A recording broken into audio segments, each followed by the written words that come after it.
Bom dia, preciosos irmãos. Deus abençoe a todos e que Ele possa nos ajudar a termos os nossos desejos conforme a sua vontade.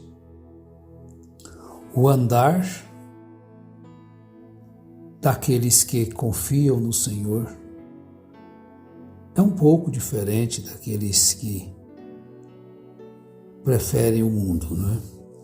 O andar do crente, devemos procurar andar conforme Cristo. Na carta aos Colossenses, capítulo 2, Paulo, escrevendo, diz do verso 4 e até o verso 6. Digo isto para que ninguém vos engane com palavras persuasivas. Pois ainda que esteja ausente quanto ao corpo, contudo em espírito estou convosco, regozijando-me e vendo a vossa ordem e a firmeza da vossa fé em Cristo, ordenados e firmados na fé em Cristo. Um procedimento. Nós devemos ser ordenados. O desordenado, ele é corrigido pela Bíblia. O cristão deve procurar uma ordem de conduta. Procurar realmente. O verdadeiro cristianismo ensina isto. Isso não é tudo, é claro, mas todo cristão deve ter uma ordem de conduta no trabalho, em casa, até mesmo no lazer. Não aquela pessoa desordenada em tudo que vai fazer, até no lazer, mas esta ordem de conduta deve ser observada. A gente deve policiar a gente mesmo. É isto que a Bíblia nos ensina, não só nesta referência, como também temos outras, esta ordem, né? Esse andar do cristão. É isto. Vendo a vossa ordem e a firmeza da vossa fé em Cristo. Então, o verdadeiro seguidor de Jesus, ele procura ter, pelo menos, uma vida ordenada e uma firmeza na fé de Cristo. Aí o 6 ele diz, portanto, assim como recebestes a Cristo Jesus, o Senhor, assim também andai nele, arraigados e edificados nele e confirmados na fé, assim como fostes ensinado, crescendo em ação de graças. Estão vendo? Como deve ser a nossa vida? Estar em constante crescimento.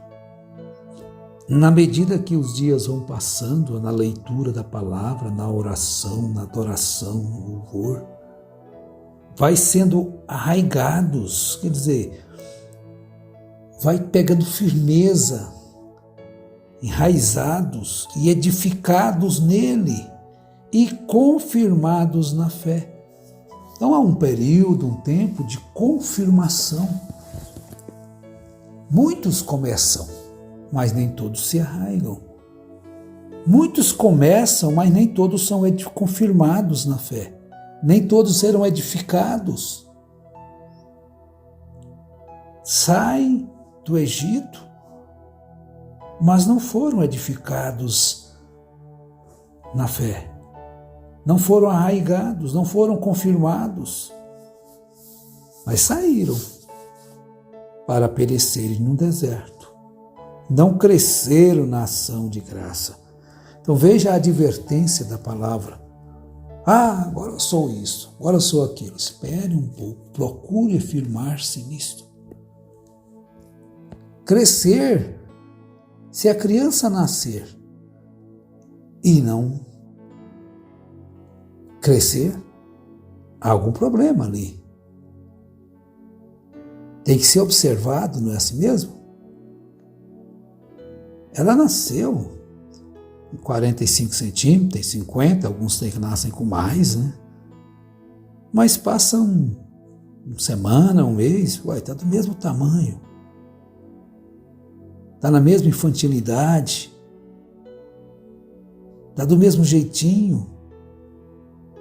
Então logo a mãe, o pai, procuram saber o que está acontecendo.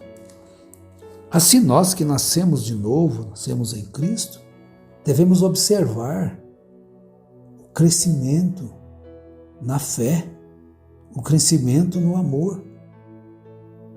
E desta forma nós vamos prosseguindo, né?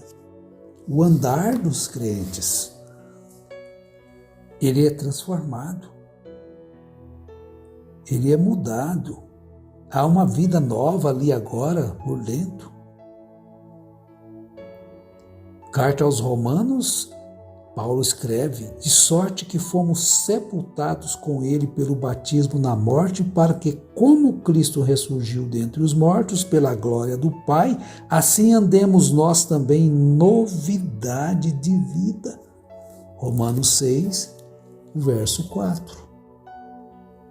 Então nós encontramos esta necessidade de buscarmos este crescimento, essa edificação, esse arraigamento na palavra, na medida que os dias vão passando,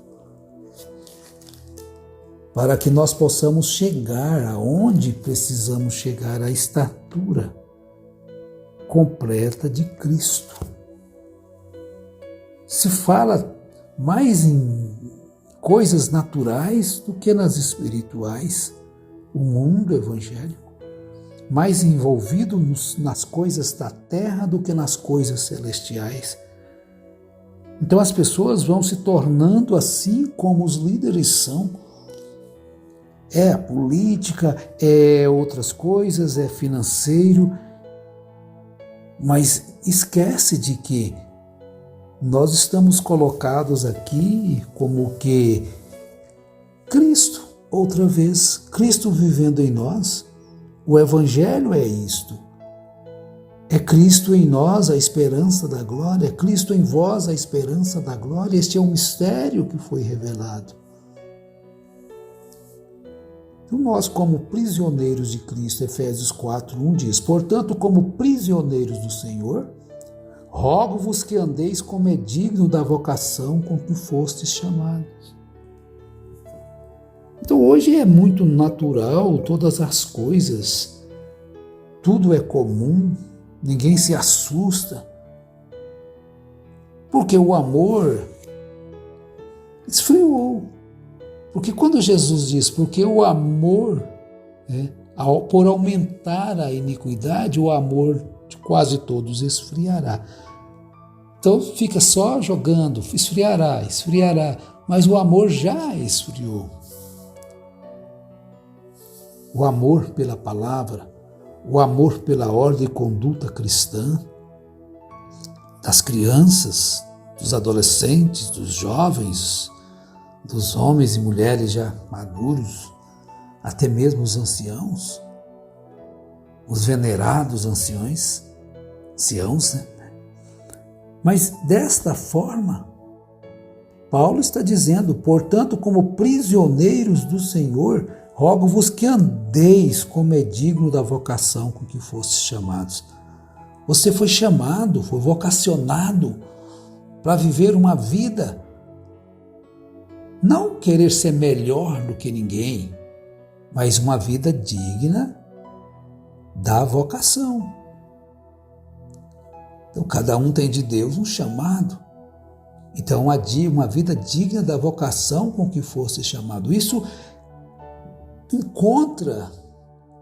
se diz respeito a todos, pastores, diáconos, suas famílias e os irmãos, todos, porque todos somos irmãos, todos temos a mesma experiência, devemos buscar todos a mesma espiritualidade, a mesma estabilidade e andar como é digno. Você é vocacionada para uma mãe, você é vocacionado para ser um pai, é vocacionado para ser um pedreiro, até chegar a, vamos dizer, as posições mais altas, porque estudaram, foram à faculdade. Como andam os doutores, os políticos, que vocação, que comportamento tem? Então se cobra muito das pessoas. Mas e de si mesmo? O primeiro que deveria ser cobrado, antes de cobrar dos outros, é a gente mesmo cobrar da gente mesmo. Eu devo cobrar de mim aquilo que desejo que o outro tenha. É dessa forma, porque você se torna o exemplo. Como você quer que uma pessoa seja uma coisa quando você não é? Os fariseus eram assim. Eles lançavam peso sobre as pessoas. Jesus os chamou de quê? Como Jesus os tratou? Então, às vezes, nós estamos dizendo, são hipócritas e somos também. Quer dizer, o sujo falando do mal lavado. Tem esse provérbio, né? Mas devemos observar estas coisas. Andai em amor, como também Cristo vos amou, e se entregou a si mesmo por nós em oferta e sacrifício a Deus em cheiro suave. Então, qual que é o meu exemplo? O fulano de tal, Beltrana, a fulana, a Beltrana. Em muitos casos, pode estar ser aquela senhora, aquele senhor, mas você deve tomar exemplos de Cristo, porque ela deve estar tomando de Cristo. Agora, quando você olhava para aqueles sacerdotes, você os tinha como o quê? Santos. Mas quando eles são colocados de acordo com a palavra, eram hipócritas. O homem está ali dirigindo aquela igreja, dirigindo aquilo, fazendo tudo isso, mas de repente a situação é devastadora, né? Mas observemos estas coisas. Andar como Cristo, viver como Cristo, amar como Cristo. Andai em amor como também Cristo vos amou e se entregou a si mesmo por nós, em oferta e sacrifício a Deus em cheiro suave. Portanto, vede prudentemente como andais, não como nécios, mas como sábios. Aí, vejam só. Se você tem falta de sabedoria, escreveu Tiago, peça a Deus, que a todos dá deliberadamente, não lhe lançará no rosto, mas peça com fé. Peça com fé, porque aquele que pede sem fé, ele não vai receber. Então fica assim nesta manhã o nosso lembrete. Andarmos na luz como Cristo também andou na luz. Andarmos na pureza como Cristo andou na pureza. Andarmos com honestidade, com piedade, com justiça. E não somente andar por vista, por aparência exterior, porque 1 João capítulo 1, capítulo 2 diz também no versículo 6, aquele que diz que está nele, também deve andar como ele andou. Não é você fazer isso só para querer, vamos dizer, eles usam muito aparecer, né? Não, mas é porque é um direito e um dever daquele que diz que está em Cristo. Que a nossa vida deve ser um exemplo de conduta também. Andar como ele andou, ser como Cristo, andar como Cristo, viver como Cristo, ser como Cristo. Deve ser o meu anelo, o seu anelo, a nossa ambição, o nosso desejo. E pedir a Deus que nos ajude. Então nós pedimos ao Senhor, autor, consumador da nossa fé, que tudo isso que nós precisamos ser, que Ele nos conceda esta graça de sermos aquilo, porque somos pobres e necessitados. Por isso devemos crer e pedir a Deus que nos ajude. A Bíblia Davi escrevendo diz: cuida de mim, sou pobre e necessitado. Então, meus amados e preciosos irmãos, que o Pai das luzes, autor, consumador da nossa fé, te dê isto. Eu rogo ao Senhor Jesus que me dê isto, que dê isso a todos que ouvirem esta programação. Este é o nosso dever, mas também é o nosso privilégio, sermos representantes de Jesus Cristo nesses dias em que estamos vivendo. No tempo passado, teve aqueles privilegiados que foram representantes de Jesus, e agora nós somos os de hoje. Em nome de Jesus Cristo, abençoados sejam vosso trabalho, vosso pão, vossa vida, vosso lazer. Amém.